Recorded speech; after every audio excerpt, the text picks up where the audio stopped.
அன்பார்ந்த பெரியோர்களே, தாய்மார்களே, உலகம் போற்றக்கூடிய உத்தம தலைவர் நம்முடைய பாரத பிரதமர் நரேந்திர மோடி அவர்கள் சென்னைக்கு நம்மளை எல்லாம் சந்தித்து பேசுவதற்காக வந்திருக்கின்றார். இதற்கு முன்பு சென்னைக்கு பல முறை நம்முடைய பிரதமர் அவர்கள் வந்திருந்தாலும் கூட இந்த முறை தன்னுடைய குடும்பத்தை பார்ப்பதற்காக வந்திருக்கின்றார்.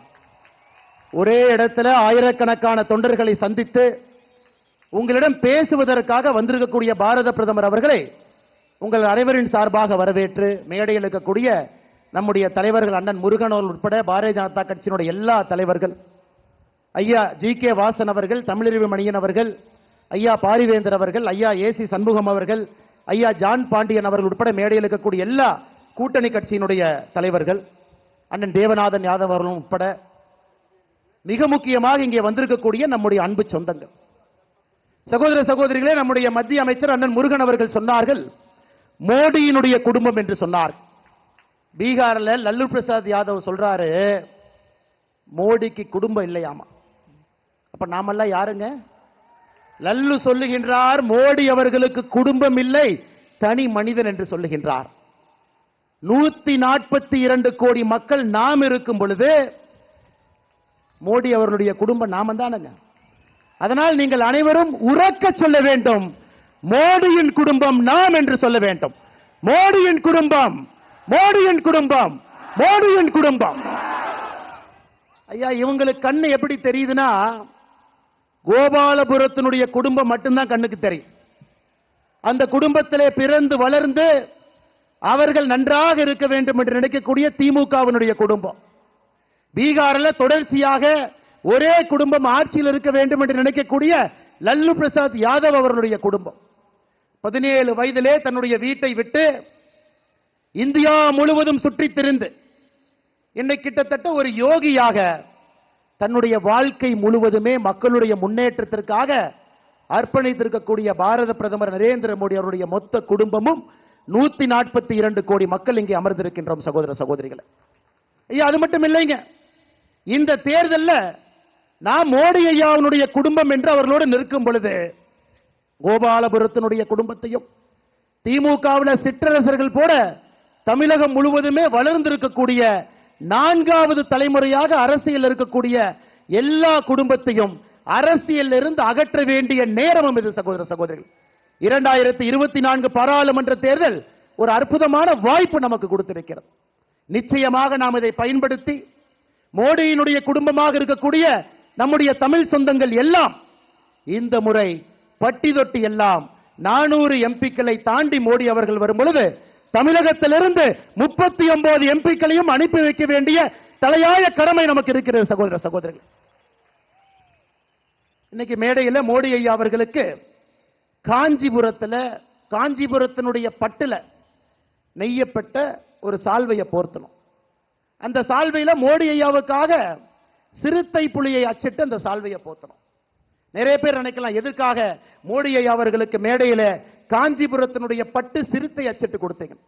ஐயா, நீங்க பார்த்திருப்பீங்க, மோடி ஐயா அவர்கள் மக்களுக்காக மட்டும் பாடுபடவில்லை, கோடிக்கணக்கான மக்களுக்கு மத்திய அரசினுடைய திட்டங்கள். இன்னொரு பக்கம் பார்த்தீங்கன்னா வாய் பேச முடியாத ஜீவன்களுக்கும் பாடுபட்டு கொண்டிருக்கின்றார். 2014 நாம் ஆட்சிக்கு வந்த பொழுது வெறும் 7910 சிறுத்தை புலி இருந்துச்சுங்க. இன்னைக்கு 75% உயர்ந்து 13,874. அதற்கு நன்றி தெரிவிப்பதற்காக மோடி ஐயா அவர்களுக்கு நம்முடைய மண்ணிலே நெய்யப்பட்ட காஞ்சிபுரம் பட்டை போர்த்தி இருக்கின்றோம். இன்னைக்கு பாத்தீங்கன்னா இன்னொரு அன்பளிப்பு கொடுத்திருக்கிறாங்க. மோடி ஐயா சொல்றாங்க வோக்கல் ஃபார் லோக்கல். கிராமத்திலிருந்து வரக்கூடிய மக்கள், நகரத்திலிருந்து வரக்கூடிய மக்கள் உள்ளூர் பொருளை வாங்குங்க, ஆத்ம நிர்பார் பாரத், சுயசார்பு பாரதம் என்று சொல்லுகின்றார்.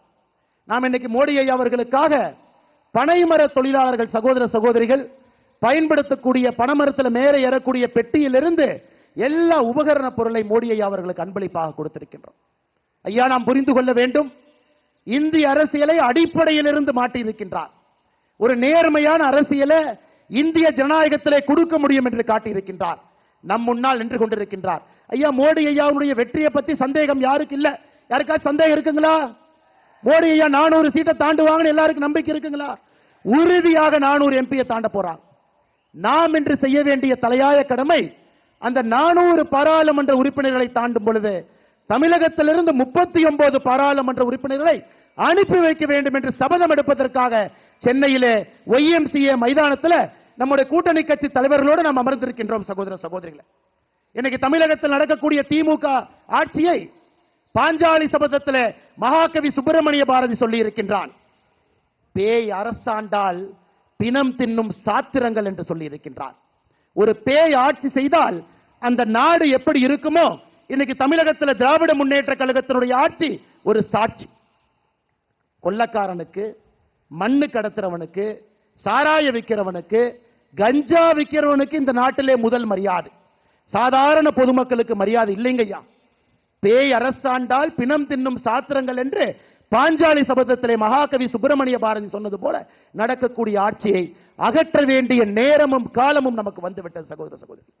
அதனால் பொறுமையாக மோடி ஐயாவுடைய பேச்சுக்காக காத்திருக்கக்கூடிய எல்லா சகோதர சகோதரிகளுக்கு ஒரே ஒரு சங்கல்பத்தை எடுத்து செல்வோம், ஒரு தவமாக வேலை செய்வோம். அடுத்த 60 நாட்கள் இந்திய அரசியலில் மிக முக்கியமான 60 நாட்கள். காரணம், இன்னைக்கு எல்லாம் நாளைக்கு பத்தி யோசிச்சுட்டு இருக்காங்க. மோடி ஐயா நேற்று மந்திரி சபை கூட்டத்தில் அடுத்த 25 ஆண்டுகளுக்கான திட்டத்தை போட்டுவிட்டு வந்திருக்கின்றார். The politicians of today, they think about tomorrow morning.